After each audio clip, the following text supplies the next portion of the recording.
שלום לכולם, אני הולך להראות לכם באג בבטלפילד 3 וגם איתן איתי. איתן כבר נמצא במקום שאנחנו רוצים לעשות את זה. זה ב-A. הנה, עכשיו אני מנסה לעשות את זה. בסדר. זה ככה. כן, ככה. אוקיי, עבד. עבד? כן, עבד. אוקיי. הבאג בעצם זה לנסות להתנגש עם הבטן של המטוס בגדר למעלה, וזה עובד. יש כאן המדרגות, פשוט מוזר, סתכל.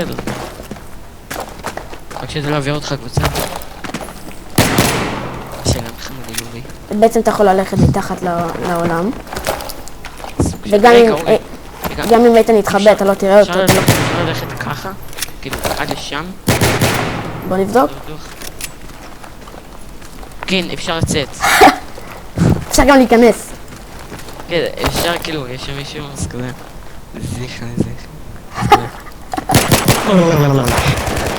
איתן נעלם. אוי.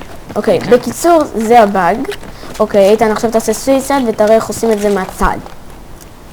אבל זה לא יעבוד כי אין באמת מדרגות שם, אז... בסדר, הוא ינסה לעשות את זה כמו שבאמת אמורים לעשות את זה, אבל לא נורא. ויש סיכוי שזה ירוס את הבית, לא? לא בטוח לגבי זה. משנה. החור הוא כבר חור שם.